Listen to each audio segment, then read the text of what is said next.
So, a very warm welcome to this third seminar. I'm very happy to see so many people signed up. We know that a lot of people do sign up but get prevented, but I can see on how many views we have on the recording that these are interesting topics.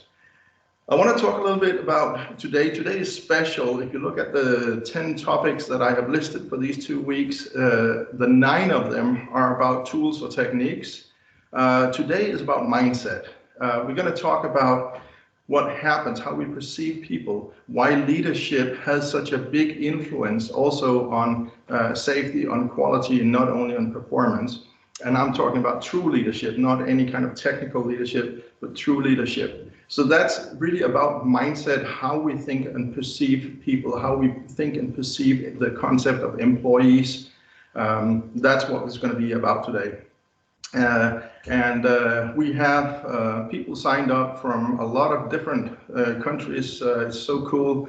We have people signed up from Northern Africa, Middle East, all over Europe. So it's really cool that you guys want to spend this little time, hopefully learning something and also perhaps getting a few thoughts for reflection as well. It's always good to think about things, and particularly in these days, think about something different than this stupid virus. I think we look at media and we are thinking way too much about it. We should be careful, we should stay away from others, etc. But we should also think about other things. So let's get started and let's think about something completely different. I'm going to start out by asking you a question today, because if you think about yourself, how many of you would you go to work in order to get hurt, to hurt others, or to deliver a job of poor quality? Would you intentionally do that? Right? Probably you wouldn't, because we don't really like to get hurt, and particularly not for that reason. So here's the thing about safety and the whole thing that caught my attention, because I've been working with this concept for years and years and years, and I've been working intensely with leadership training in dangerous industry like the maritime, like the offshore, and also the ports and container terminal industry. It's really high danger workplaces, and you have to think safety. And safety in those areas are typically related to the physical safety. However, we could go into other types of business and think about safety. Normally, when we talk about a bank, they will call it security.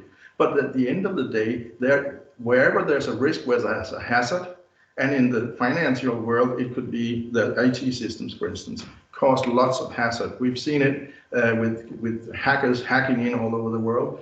So we got to think about the way we lead people so that they actually do the optimal performance. We talked about optimal performance yesterday in the concept of the flow, where people were motivated. And we talked Monday about the individual differences in motivation. But today we're going to talk about mindset. Because when we talk about leadership, and then we have it in one category, and this is what caught me very early on, is that we do a lot of silo thinking. We have become better, yes, but we still have far to go. Silo thinking is that when we talk about leadership, we typically think about performance, and performance being how much can we produce. Then we have other departments in the company, and they will say, oh, well, we have the HSE, Health, Safety, Environment, or HSEQ, when sometimes quality is into that same department, and other times we have the quality department all by their lonesome. Now, if you think about it, what is the purpose of these different departments? Well, if we're driving performance from the rest of the organization and from the HR leadership training, then we have 2 other fractions also pushing for their part, where they call it safety leadership or quality management. At the end of the day, we may end up with 3 very conflicting, because they are pushing their own agenda, and we are pushing it from a department being responsible. So we have to start thinking in a new paradigm. We have to start looking at these things more holistically. Now, one of the reasons we have to do that is simply because it is the same employee or the same leader that we are addressing. We're not addressing 3 different peoples who split their mindset into 3 in every decision they take. If I'm the leader and I have to make a call, I have to make a decision, I have to do some kind of leadership activity, then I'm not going to say, okay, let me first think performance. And then afterwards, I'm going to go into my safety box and think about that. And then I'm going to go into the quality. I'm going to make one decision. I'm going to communicate one message. And inside that message will be all three contained. That's why we got to think about it holistically.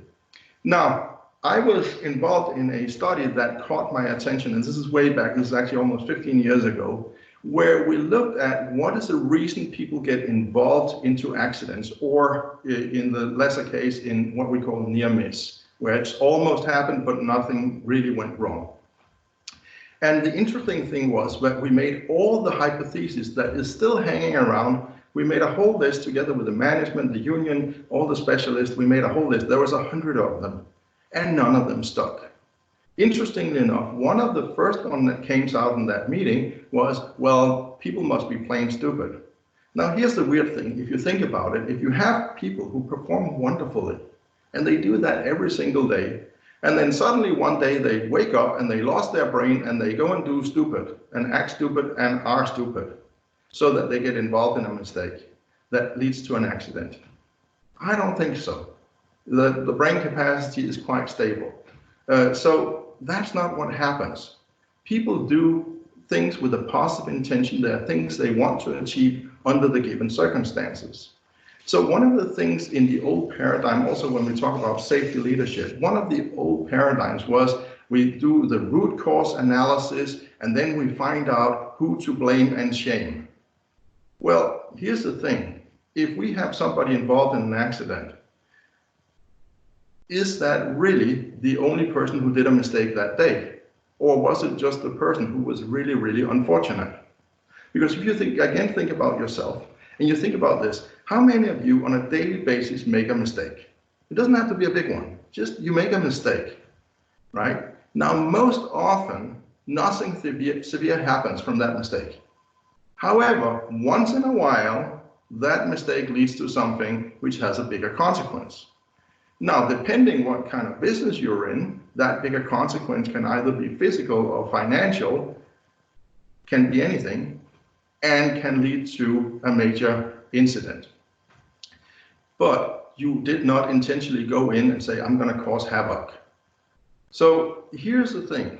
When we start looking at people trying to find people to blame, then we are already on the wrong track. We're in the wrong mindset, because people go in with the positive intention of doing the very best they can. And yes, sometimes they make mistakes. We all do them. I think I made already 2 today, at least, but then there's the one I didn't know about or didn't think about. So we all make them every day, and the only question is there an outcome, is there a consequence? How big is it, and were we unfortunate enough?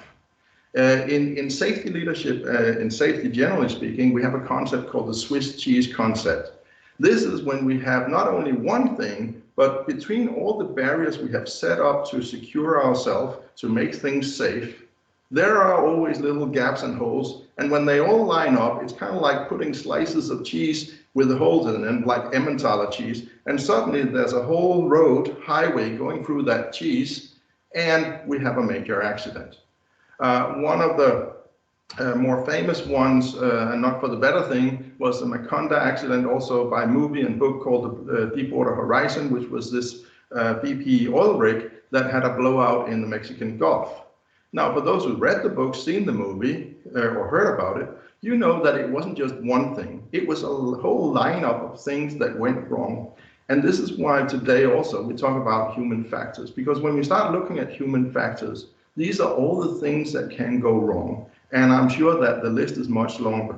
Typically, when we talk about human factors, we talk about the dirty dozen, which is not the complete list. The dirty dozen came out from the airline industry, where they identified 12 of the most common. But when I have looked at the literature and the research, it looks like the list is at least 20 or more known common human factors. Let's take a couple of examples just for those of you who haven't really worked with safety from that perspective. And again, no matter what industry you're working in, we have people from many different industries today, which is really cool. So just relate it to what you're doing and where the risks and the hazards are and the processes that your people run, then it's going to fit in. Now, if we look at some of them, now for instance, fatigue, meaning people are simply tired. Tired maybe because you're running them too hard, they're working too many hours, and at the end of the day, they're going to lose their concentration. So fatigue is a well-known human factor across all industries. It doesn't really matter what you're doing. We can all get tired. You've all been there, and that's when we may start getting a little sloppy. Not on purpose. We think we're doing great, although we feel that, oh, we just need another cup of coffee and then everything will be great. We also have competence. Now, of course, nothing is more leadership related than competence, because at the end of the day, it's your responsibility to build the competence in your people. And if people don't know well enough what to do, they're going to do with the best of their abilities. And this is again where it comes in as a leadership thing. It is not the individual responsible for the competences they have. It is you, the boss or the employer. Now, if we go to the organizational level, then we can look at hierarchy in an organization. The more hierarchy, the more levels of communication that communication has to go through, the more, of course, we risk having misunderstandings, miscommunications, things, messages getting twisted, or maybe not even go all the way. So hierarchy is definitely, but there's an other side of hierarchy which might even make it worse. And that is, how much can we get people on the floor to communicate up through the system, and how well do we receive the communication up through the system? That is definitely related to hierarchy. We also have issues like groupthink, where we tend to think as a group and do not break out of that. We don't question it. And this is again relating to leadership, because as the leader, when you're running a team meeting, and it doesn't matter what kind of meeting it is, it could also be a toolbox meeting if you're doing something more physical. Well, how much do you actually question people's perception? How much do you challenge them on reflection instead of just saying, go do? It's so easy to say, go do, but the thing is, does it really produce what you need and what you want? Now, then we can go to the process area, and here we have, and this is interesting because this is actually what happened at the Macondo or Deepwater Horizon accident.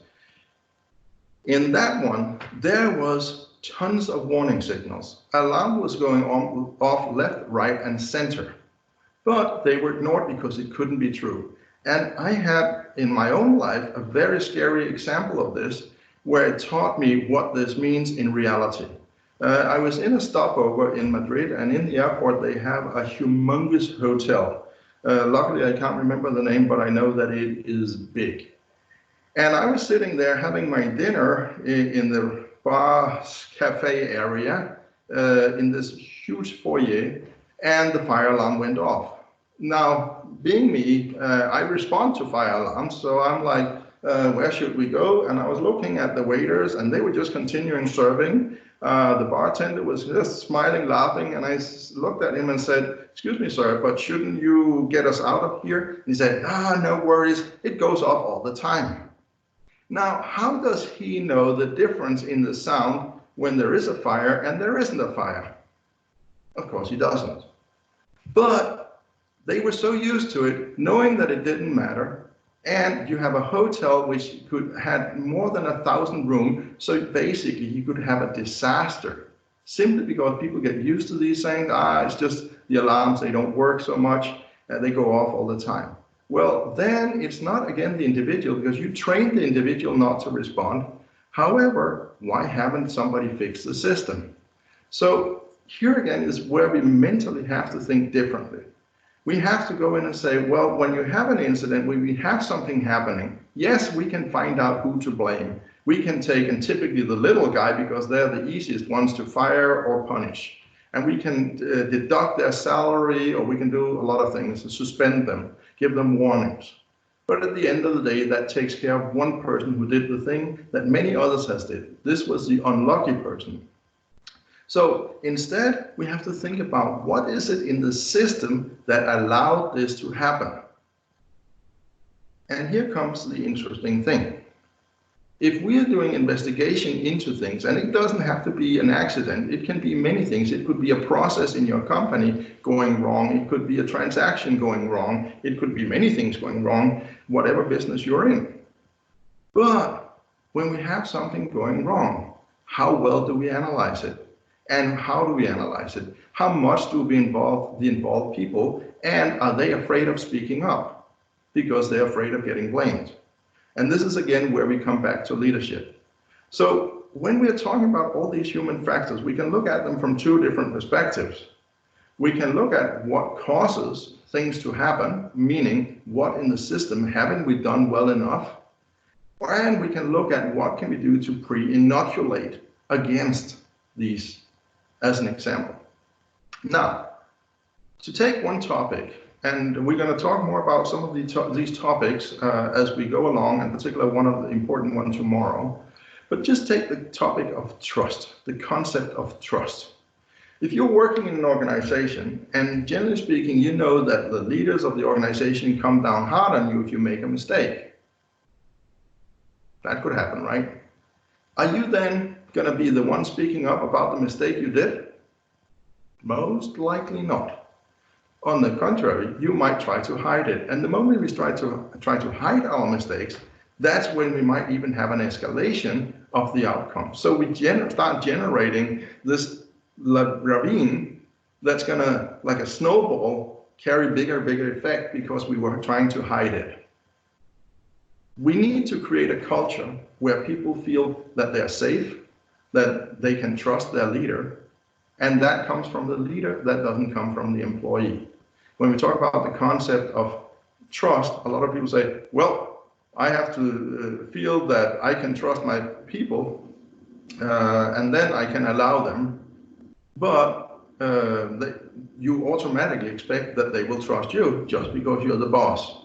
But I'm sorry, it doesn't go that way. It actually goes the other way around.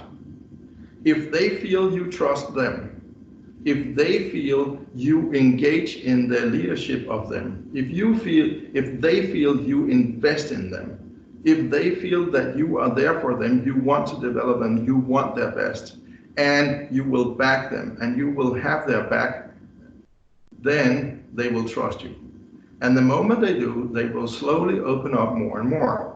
Now, we're all different. Some are more open by nature. Some are less afraid of making a mistake and thus also less afraid of speaking up about it. Linking back to the topic from Monday, these would be the people who on social acceptance have a blue preference.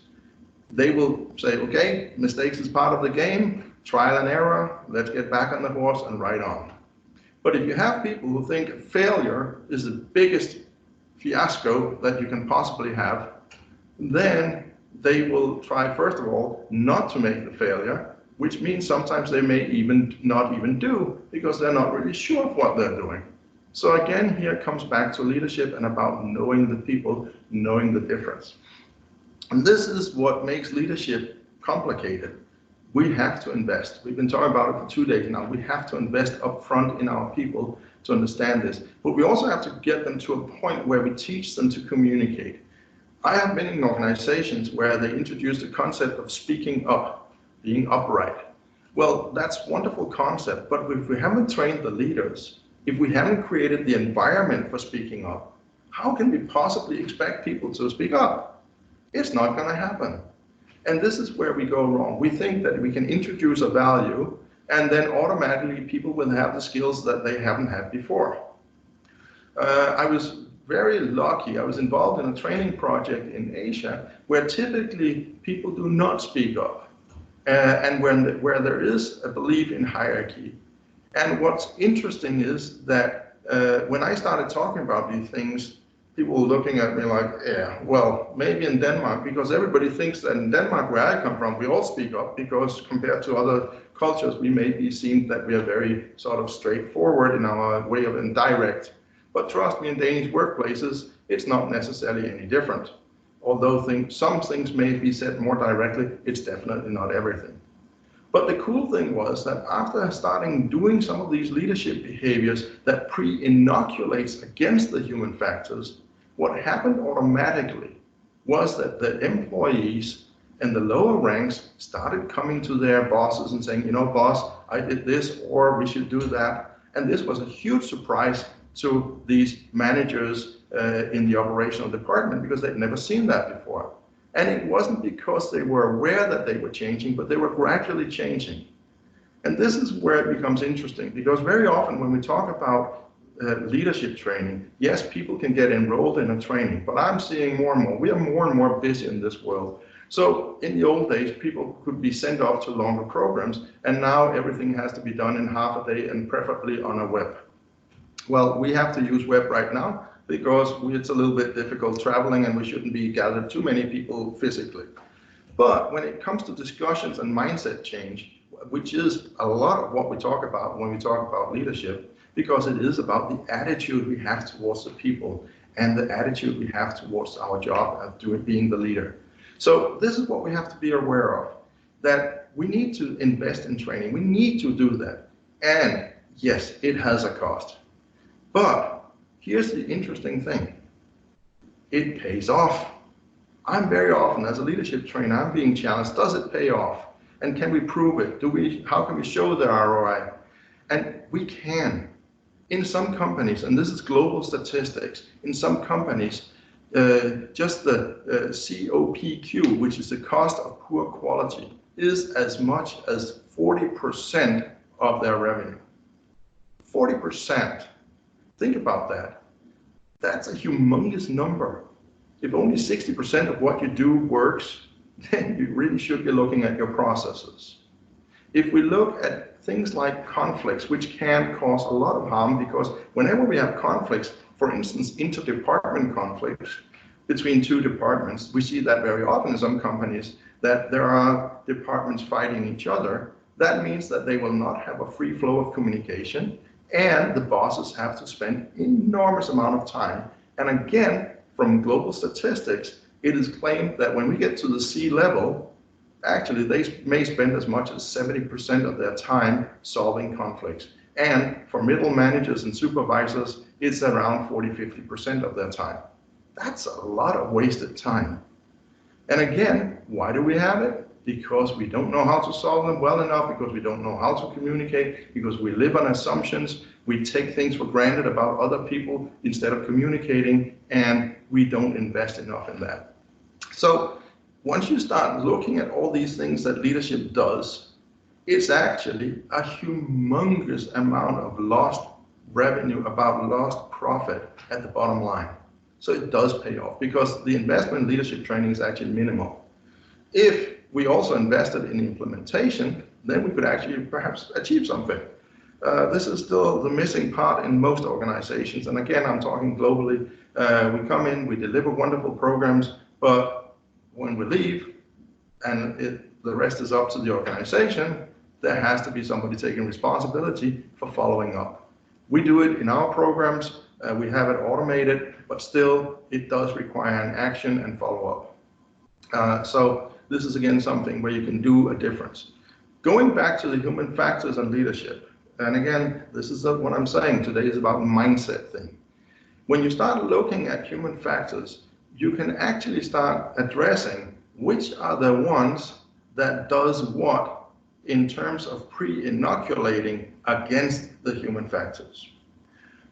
Once I started realizing that there was a deeper connection and we had to think more holistically, and this dates back to 2014 when actually the whole PSQI concept was created, we started listing. And first we took the whole list of human factors, and that's why I'm saying I have at least 20 on my list, so I don't know why they stick to 12, because I can see 20 who are definitely relevant in pretty much all industries.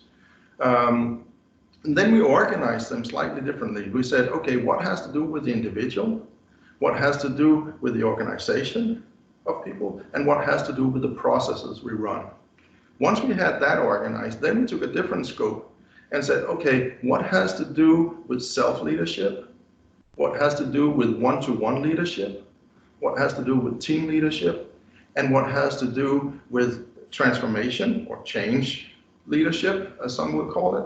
I like transformation because it's more an ongoing process. Change is more just one time. And what has to do also with the way we think strategy and innovation. And at the end of it, also what goes into corporate culture. And trust me, a lot of things in corporate culture is the driver behind the human factors. So instead of looking so much at the individual, we have to look at the system and have to say, how is the corporate culture, how is the environment in which people have to perform, and what is the qualification level, and then we can start looking at what has to be done in order for the leaders to create not only a safer environment, an environment with higher quality, but at the end of the day, also with increased performance, because we spent time doing the right things. And this is what's so crucial. It is, at the end of the day, about doing the job right. And doing the job right requires that you have the skills, and you have the motivation, and you have the environment to perform, where the environment has a positive intention of taking care of you and making sure that you can do your very best. That's the simple fact. So what we're going to do is, for the rest of these remaining programs, we're going to again go back to the tools and the techniques to provide you more of what you can do. We already covered, like I said, Monday, we talked about these motives, and they have such a significant impact on who we are and how we should be led, and also how you as a leader lead your people. We can see every single thing in there, including how a conflict develops between different pairings of motives. Yesterday, we looked at not only the flow part, which is a positive, but also what happens when you start pushing people beyond their personal boundaries. Where is their threshold? How much can we push them? How much should we leave them time to rest before we push them to the next level? That is not something we can generalize. It's a highly individual thing. Now, tomorrow, we're going to go into another of my favorite topics. And yes, I have basically chosen just favorite topics. So I apologize for saying it's my favorite topic every day. But tomorrow, we're going to go in and do something which is, and I like to say, one of my contributions to a better world. Because when we talk about asking better questions, we have to come back to how do we actually listen. And many people have been taught about the active listening concept, but tomorrow I'm going to prove to you why that doesn't work and how you can do smarter and better. Because the moment we start picking up the information that's available to us, then we can act smarter, then we can ask better questions, then we can get more learnings. And this is where we're going to end the loop today, because with more learnings in safety, and this is the new paradigm in safety thinking, is that we shouldn't find who to blame, but we should rather say, how come the system didn't support the employee in doing the job right? And we should involve the employees not only in looking behind and saying what has happened, but also saying, here's an interesting question. Where in our organization will be the next place where something goes wrong? Now, this is going to be your little homework assignment, if you like those, is to ask yourself, and not just yourself, but also maybe it's the people involved in actually doing the job. So whatever department you're running or company you're running, start asking the people who's actually performing the job, where do you think we will make our next mistake? And you'll be surprised how much they know. They can foresee because they're doing this every day, and they might even be talking about it. So consider that your homework, and I'm going to now finish the recording, and as we've done the other days, I'm going to open up for the questions. If there is questions, we'll just hang in here as long as there's questions. And for those of you who just wanted to hear the content, you're more than welcome to leave. And again, we're going to be uploading the seminar here, the recording, to our website, also push it on LinkedIn and Facebook, giving people something else to think about than just this miserable virus. So thank you all for joining in today. It was really a pleasure to see again new people coming in, and I hope to see you again tomorrow, same time, same place. I'm still doing here in my makeshift studio, converted the dining room, so we're staying away from everything, following the government's very harsh conditions here in Denmark. But it's great that we have this media and allow us to talk. So end of recording now, and again, open up for any kind of questions you may have.